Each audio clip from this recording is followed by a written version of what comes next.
Come along as we're making a Pride cookie for Pride Month. These are the icing transfers we're going to work with. We're going to do one letter at a time.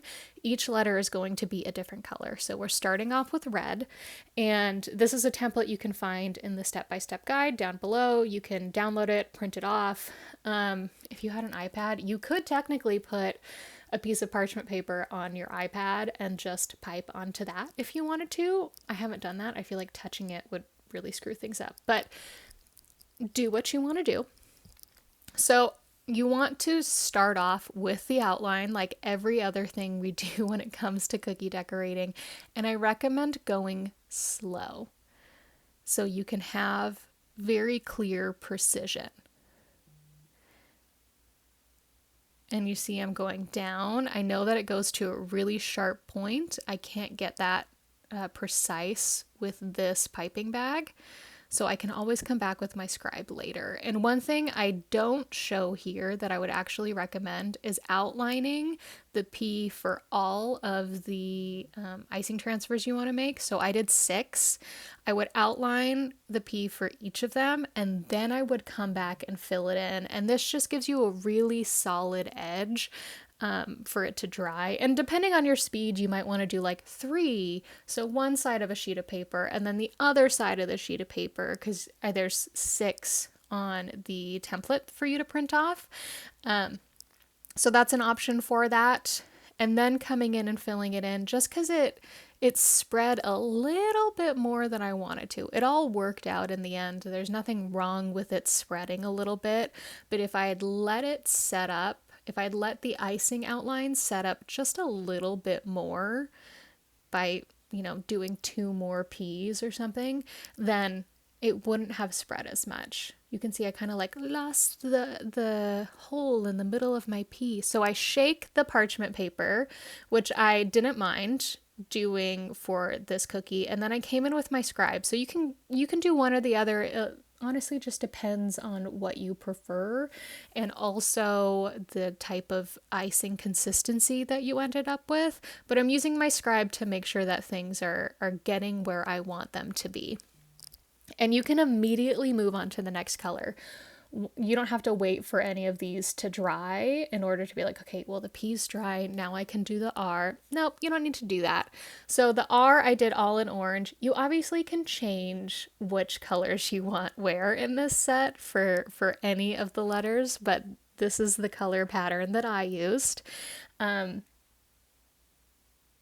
other thing I would recommend is instead of trying to outline the entire letter at one point, you can see the top of the R I just brought straight in, and it almost like cuts off the legs of the R. And that's okay, because whatever's the easiest way to get your icing to come out of the piping bag and have a very clean line is the best way to pipe. The other thing you might notice is that I moved the parchment paper over slightly because the design is having the Pride letters really close together. But since the icing spreads a little bit, I didn't want them to get stuck together because the icing spread out a little bit more than I wanted it to. So what I did was just scoot the parchment paper over just slightly. It's like a couple of millimeters, not very far, so there was additional space between the P and the R, and I continued doing this for all of the letters. And one of my Pride icing transfers towards the bottom that I don't show, I ended up moving the parchment paper entirely, so there was like the D and the E underneath the PRI, just because I kind of ran out of space somehow. I don't really remember the circumstance, if I'm being honest, but you don't have to keep them in order. You could decide to do 6 P's all next to each other and then 6 R's all next to each other, because you can move your parchment paper around. And you could even cut your parchment paper into smaller pieces so that it has just one Pride on it or all the different sections. So next up we have the eye. Thankfully, this is the easiest one to do because it's essentially like a rod. There is a little bit of what is it, concave, where it stretches outward because this eye is in the middle of a circle cookie. And so you just want to make sure you're not doing a straight line, but a slightly curved line. And you can correct that with your scribe if you need to. So this one's yellow. You can see this yellow looks like highlighter yellow. It dried softer than this. I feel like I need to throw that out there.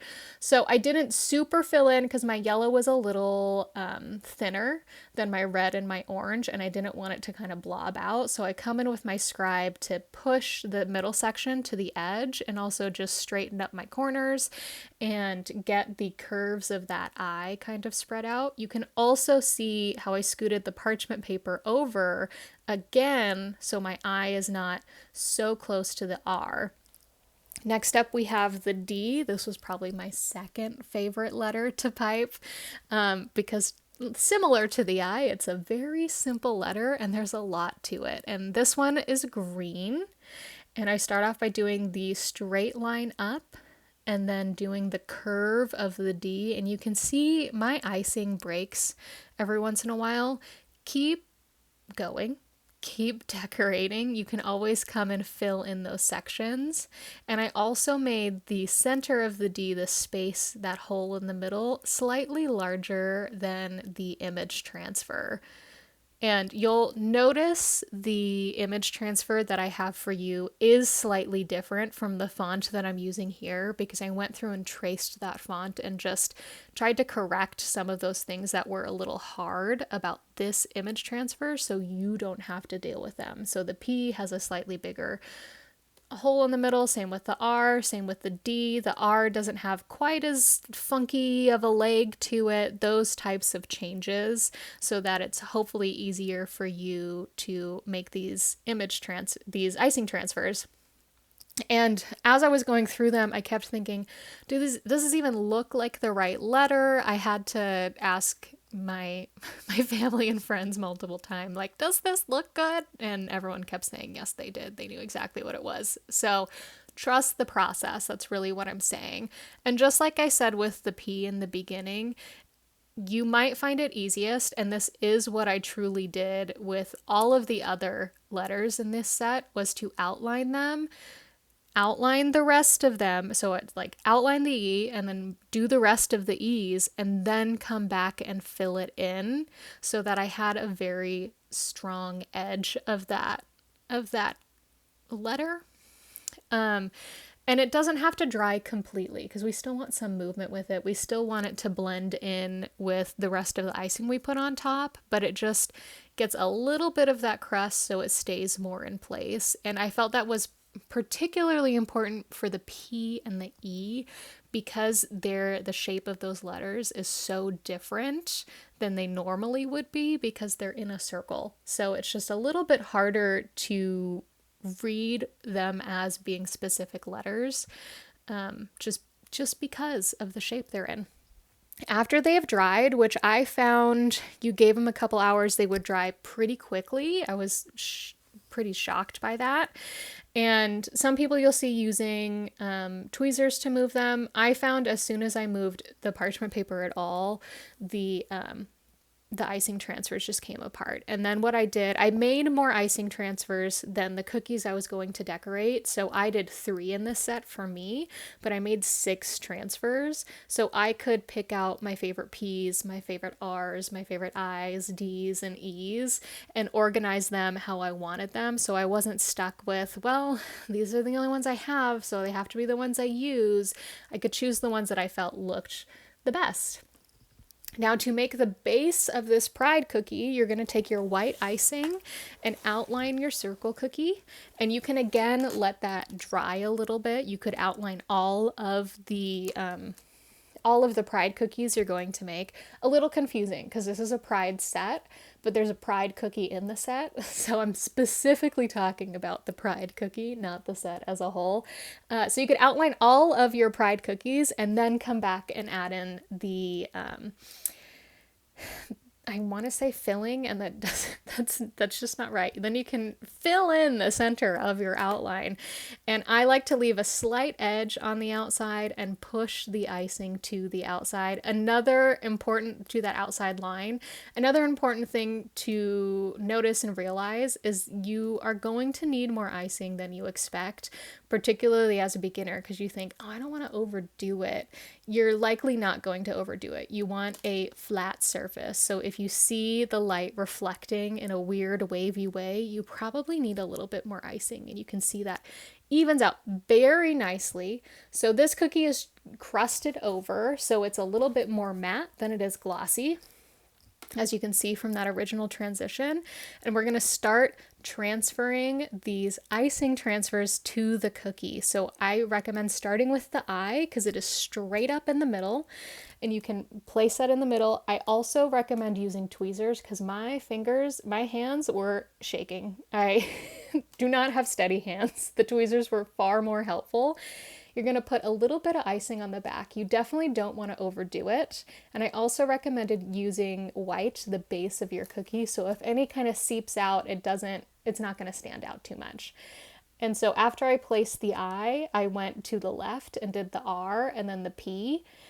And then after I place that, I'm going to move over to the other side to do the D and the E. And you can put these really snug together or spread out a little bit. I probably could have moved the R slightly over from the I, but they all kind of work out. And you have a little bit of wiggle room once you place them to be able to move them because you have that fluid icing on the back of them. So we're placing the D. And I do believe I dropped this one because these are not tweezers. Yep, these are not tweezers I would recommend. They don't have a good grip, and they're very, very pointy, and I didn't want to poke my icing transfer. So I need to invest in tweezers. This is something I learned from the Pokemon set and once again on the Pride set. If we're doing icing transfers, I recommend tweezers. It just makes the job easier. But remember how I said the P and the E just felt like they weren't looking like those letters? When they all come together on this cookie, it looks great. It looks very professional and like it was difficult to do, but you can 100% make your own Pride cookie. This is just one cookie out of 4 for the Pride set. We have a smiley face, a drag cookie, a heart cookie, and of course, the Pride cookie. I hope that you give this whole set a try, not just the Pride cookie, and you share how they turn out for you.